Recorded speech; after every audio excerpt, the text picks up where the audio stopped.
albeit tentatively, used to describe Hisaishi's style. And then perhaps rising out of this polytonality and the modal melodicism is one other defining musical trait of Hisaishi's musical style that's widely acknowledged but rarely analyzed, and that's his use of chordal harmony.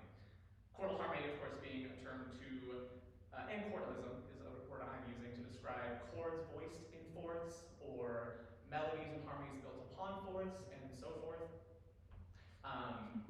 And as a composer myself, I have taken a lot of inspiration from Hisaishi's work, and my aural palette has similarly began to incorporate chordal harmony. In a lot of my music, I've been experimenting with how to use Quartalism and how it can function. I've been asking myself questions, trying to understand the language on, in that center example, does a root position chordal chord stacked from fourths bottom to top function any differently than we might call a inverted chordal chords, like what are up top? It kind of look like sus4 chords or sus2 chords. Tertian-wise, those function differently. But in a chordal context, can you create a dominant tonic relationship still? In the bottom right, I have chord voiced in fifths instead of fourths. Does that function differently? To my ears, they sound different than tertian harmony, but I'm still very curious about how they can function. And similarly, in terms of Hisaishi's Quartalism, it's nearly always analyzed through a tonal and diatonic lens.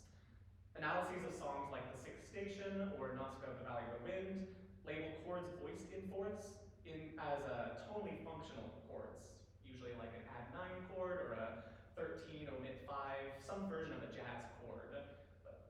Analyses of songs like One Summer's Day, which I might argue is one of Hisaishi's most famous pieces to generations of listeners, starts with distinctly chordal gestures, but even in this analysis, you can see that it's being analyzed through a tonal lens. But to my ears, it creates a very distinct style.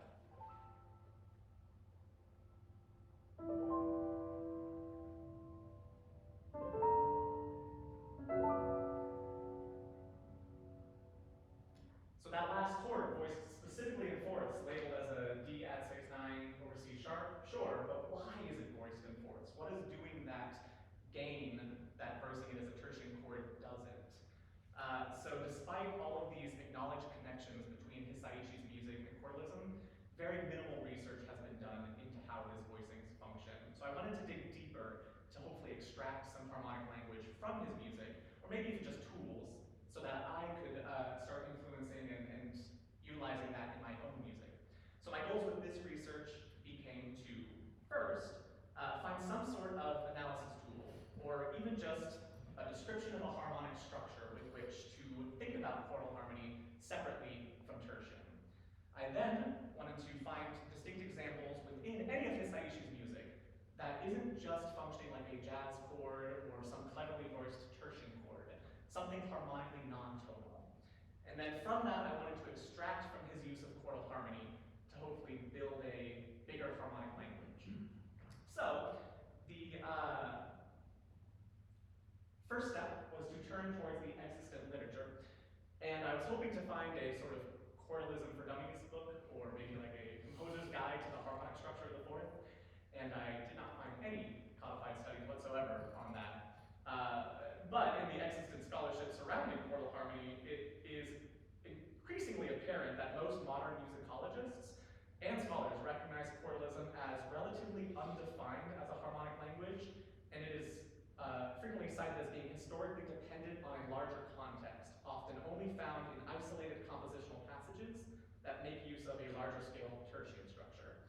I found an excellent dissertation from 1981 by Catherine Daimler that has a very comprehensive literature review section discussing countless treatises from history and all of the composer's decisions and opinions about the fourth, all the way from Guido d'Arezzo to René Descartes, just everyone so confident in their opinions on the consonance or the dissonance of the harmonic fourth, but nary one of them willing to define the language. Even Schoenberg, in his theory of harmony, states that there would be little value in formulating a system right now, for our lack of distance from the development of chordal chords gives us a bewildering view of them. Nearly a century after he wrote this, there's still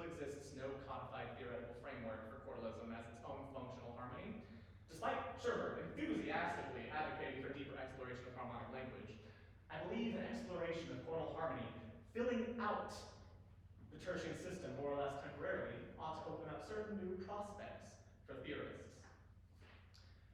He compares the use of chordal harmonies that are written inside mostly tertian compositions with a flowering tree growing from deeply planted roots, a beautiful quote.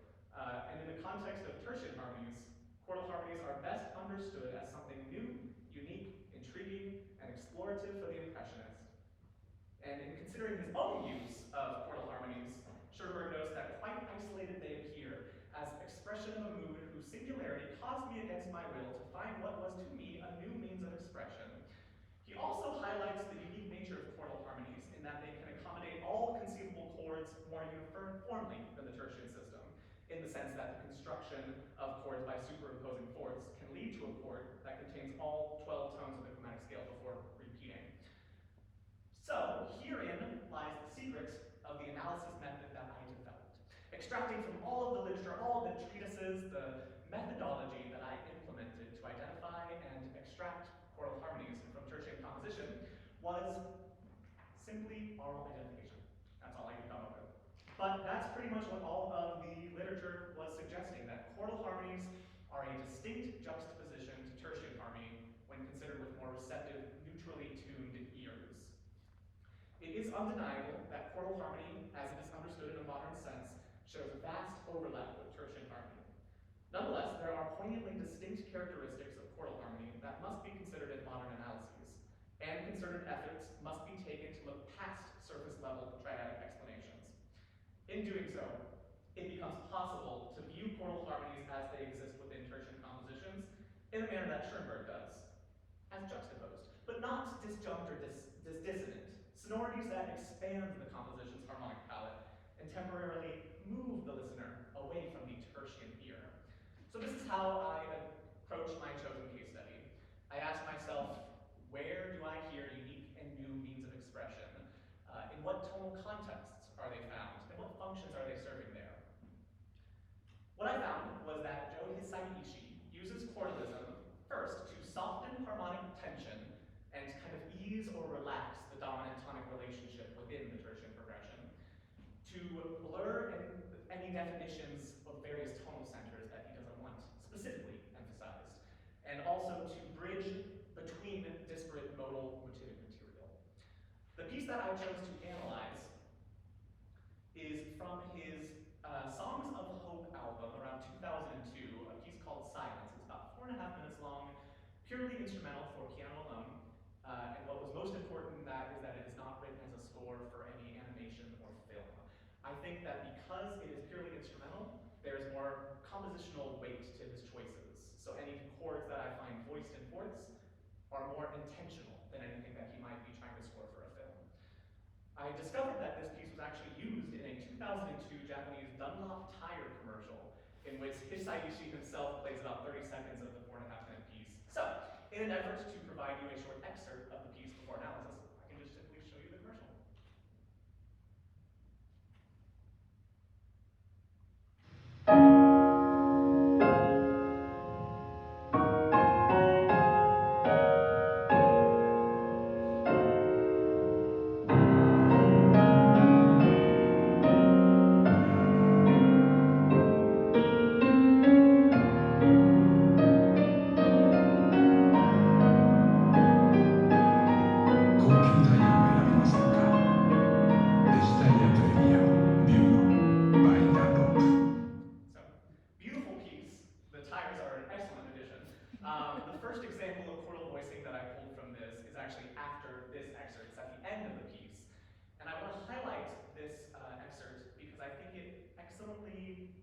Highlights how Hisaishi softens harmonic tension.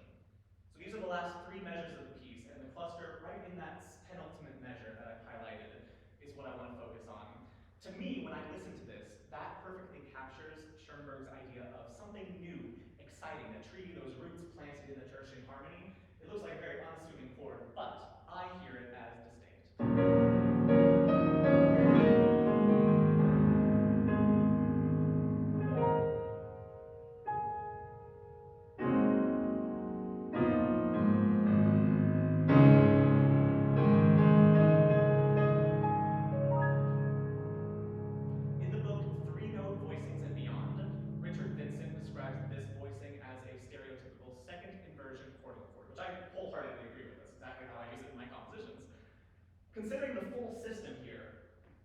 measures function as an overarching tonal flat 7, 5, 1 harmonic progression in D flat major, offering a very clear dominant to tonic cadence in the final measures of this piece. The Quartal chord that I'm highlighting falls in between the dominant and the tonic triads. And the chord unmistakably helps pull the listener towards the D flat major resolution at the very end. But then, how do we label this? We're headed to D flat major, so we could call it an A flat minor 13. It is maybe an extension of the A flat chord that comes before it. Seems like it would work. There's an A flat in the bass, separated by an octave, very clearly highlighted in the voicing, but there's an F in the bass that's more emphasized, so should we maybe call this F diminished? Looking at the suspension tendency tones in the right hand, though, we could call it a B flat sus over F. Each of these labels has its own strengths and weaknesses, but the breadth of possible explanations for this chord showcase the ambiguity inherent in its quality. The effort needed to justify a harmonic label for this chord diminishes the simple explanation that it doesn't entirely function within tonal framework. It functions as an ambiguous upper voice, functionally leading towards a D flat major triad, reinforced with a fully tonal A flat to D flat cadence in the lower voice. And this blending of chordal harmony with functional tonality as a means of softening harmonic function and obfuscating tonality is one of the foremost ways that Hisaishi utilizes Quartalism. That latter point becomes really clear in the second example that I've chosen, and this is the opening of the piece now, the very first chord that we hear. It is a B flat, A flat chord voiced in fourths over a D flat F dyad. And if you respell all of those four notes, you could create a circle of fourths stacked on F. And this example to me exemplifies the prevalent chordal meets tertian nature of Hisaishi's compositional style. Here, chordal voicing is used to destabilize the opening sonority and hide that D flat major tonality. There's a certain gentle instability in this sonority that can be explained both triadically and chordally.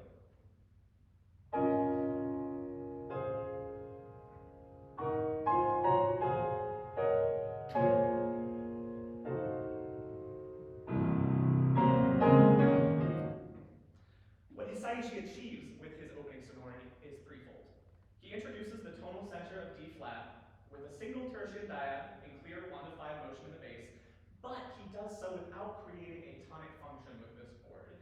He destabilizes the tonal center of the composition while avoiding any dissonance, placing an almost equal emphasis on E flat, B flat, A flat, and D flat, all four of which are tonal centers throughout the rest of the piece in various capacities.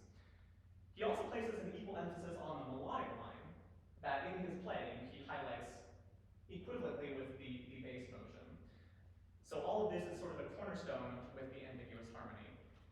And this same use of Quartalism can be seen in a later section of the piece, which just so happens to be a reprise of the opening melodic figure.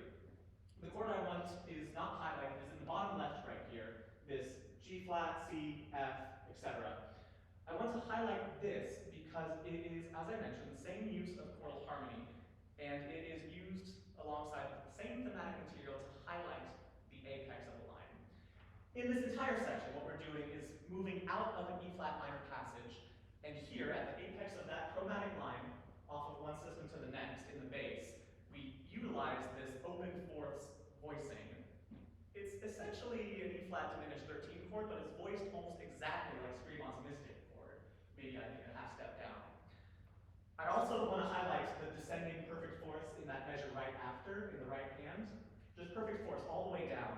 And this is a beautiful juxtaposition to the previous two iterations of that same gesture.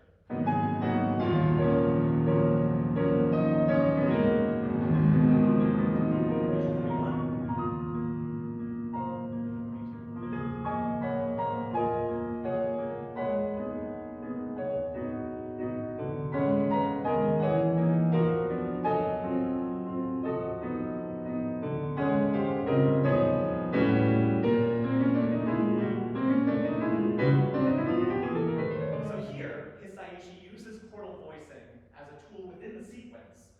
It helps with the liquidation of the theme.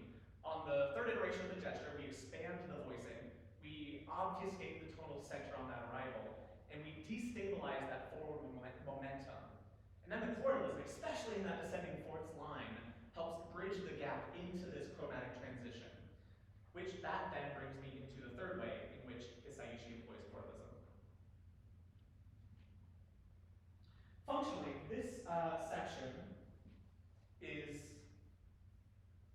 a first, specifically this last measure is what I'm looking at. We have these sort of first inverted quartal chords in the left hand with a melodic use of the fourth in the right hand. The context in which these measures is heard, it interrupts this cadential arrival of all of these. This is the end of a 15-bar melodic phrase that comes to this arrival.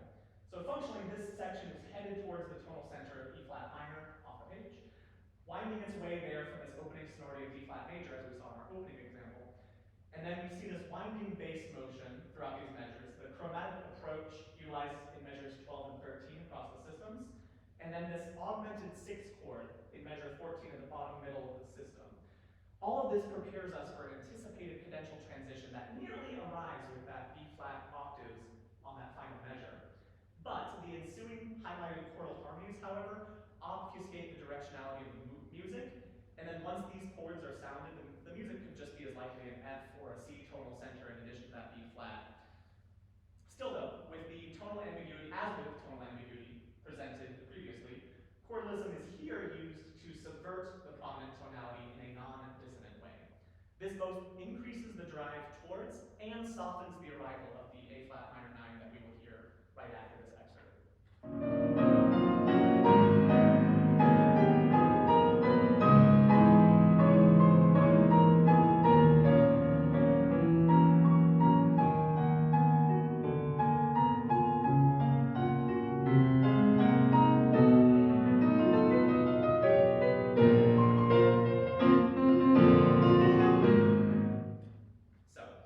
Returning to Schoenberg for a second, perhaps a part of the power of fourth chords is also that they express moods of nature, for it does indeed sound as if nature would speak that way, and it is clear that before her language, all else gives way. Quartal harmony has been acknowledged by numerous composers and theorists throughout music history as a unique and interesting harmonic language, but efforts to define the musical language in its own terms outside of a triadic or diatonic context are virtually non-existent.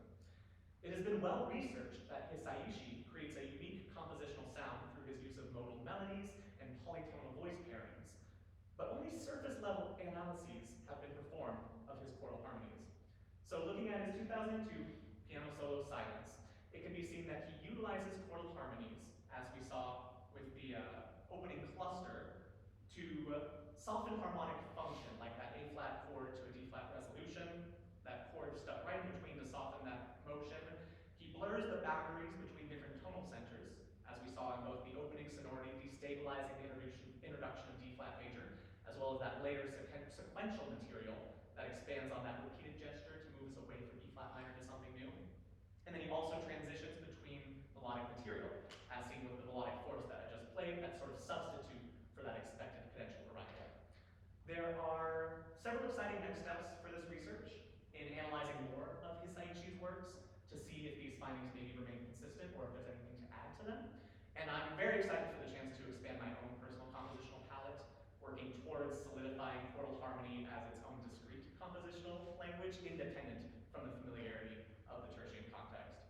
So I'm really excited to hear your guys' thoughts and feedbacks and questions.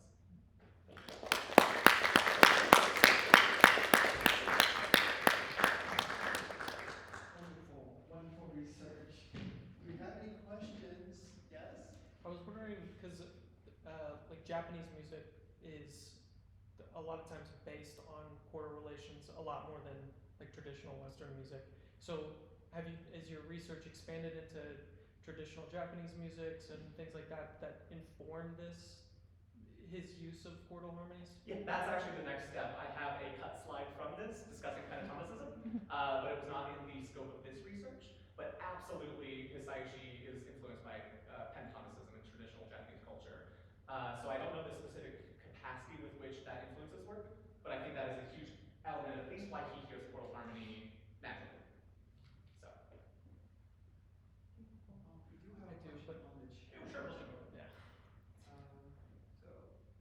Hisaishi cites notable composers such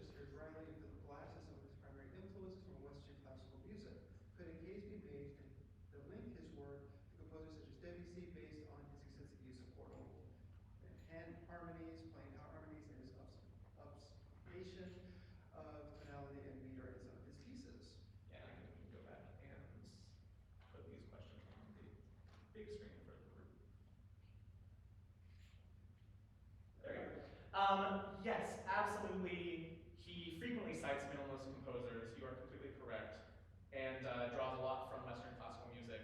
So linking him to Debussy et al. For his use of chordal and plan harmonies. In fact, one of the things that started this research, I hate to admit, is Wikipedia. I was just kind of trying to fish around for, like I said, that Quartalism for Dummies book, and I turned to Wikipedia just to look at the list of chordal harmonies and quintal harmonies and see what it had to say. And there was a list of composers who prominently use chordal harmony, and it would be what you expect: Debussy, Ravel, Scriabin, etc. And seeing Joe Hisaishi's name on that list is what kind of prompted me to begin this research into his music. I was surprised to see him, even on Wikipedia, to be cited alongside those sort of romantic era composers. I followed the source. It went to this 1970s piano book on chord voicing, and right after discussing Scriabin's Mystic Chord is where it introduced Joe Hisaishi as a also prominent chordal composer.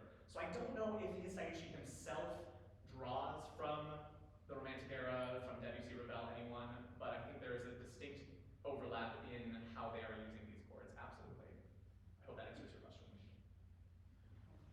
Yeah, I was curious if you've done any analysis of Hisaishi's other works, whether film scores or just other solo pieces. Oh. I've got enough time to pull this up. It should be, I just found one the other day that I think reinforces a lot of the things that I've been noticing in this specific research. This is the same album, so I haven't branched far away from Silence yet. This is the same 2002 album that came from. But let me play for you the opening of Dawn Flight real quick if I can pull it up quickly. And while we're playing through the inevitable YouTube ad, I know someone else had a question if you want to throw that at me. I had a follow-up actually. And then I didn't know if your research looked at like Japanese theory at all. Do chordal harmonies in Japanese theory have function? Hello. Do chordal harmonies in Japanese theory have function? I have not. That kind of falls in the realm of what I want to explore with the pentatonicism overlap. Mm-hmm. I believe there absolutely is. I don't know in what capacity it is. Okay. But they're chordal, quintal, and I think alongside that secondal and whatever you call secondal, absolutely plays a significant part based on historically the nature of the instruments, as well as just the theory behind the prevailing music there. So I'm very interested to see how that. I should also explain why that was not in my scope of study for this. That, in my mind, influences why he uses it, why he hears it. And what I wanted to start with was to understand how he's using it and what functions it's creating in this tertian Western context. So now that I have this information and a basis for that, I'm really excited to go behind the scenes and see where he's drawing from in the first place. Because I also really want to explore his modal melodies. He frequently uses Dorian, including this. That A-flat melody was Dorian over top of D-flat major. I'm curious why he does that. That one I don't have an answer for either, but I think it might be related to that. Yeah. So to answer your question, we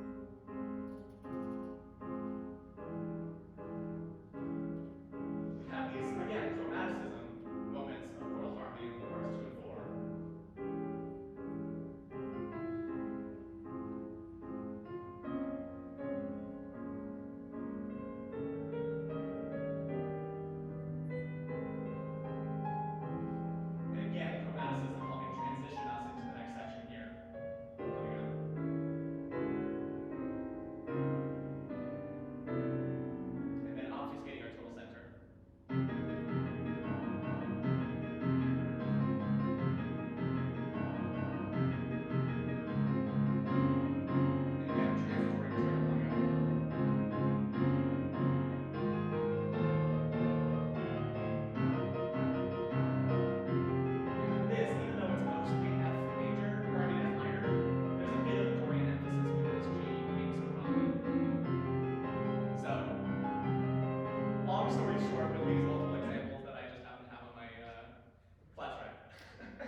very pianistic things, right? And to me, I mean, I don't know where I'm gonna like grab a question out of here, except to say that it just seems like if you were a piano player and composing on a piano maybe, and letting your hands wander, right? In many cases, you know, it's like, it's just the next closest thing. Some of these harmonies are, I don't know. Have you taken a look at all at, and it might be something totally different, but some of these like, are they really extended tertian harmonies or are they quartal harmonies? You looked at any of Jake Collier's music at all? Not in recent, it's been a while, but Yeah, I just because you know, I'm just thinking, you know, it's not so much a case of maybe consonance and dissonance Mhm. as it is sort of like a continuum of like of where you want to emphasize, right? yeah. And we had some really good examples of that where you were like trying to, I like put my hand up and you said, yes, trying to soften a tonic dominant function, right? Yep. You don't want to eliminate it, but you want to kind of like hide it Exactly. a little bit. Yeah. I think there might be something there, you know, to speak to that relationship as well. Yeah, to answer your question, statement more so about pianistic gestures. Last time I gave this presentation, this also came up in terms of orchestration. Mm-hmm. So this is from One Summer's Day, Spirited Away, the opening piece. It is a film score, animation score, and it is fully orchestrated. But he chooses this opening section just piano. So I think there's a lot of credence in, there's a significant element of this that lends itself to the voice leading of it. I don't necessarily see the voice being this example, so maybe this is the worst, not, well, there's a little bit. No, there is, I guess. But to piggyback off of what you said about pianistic gestures, I think there is significant overlap, yes, absolutely. Because a lot of times this Quartalism comes up, and what I found so far is piano. So even future research would be analyzing the orchestrated ones as well to see how that functions with. I'd also be really interested to see how he voices these Dorian melodies. Does he put it in one voice?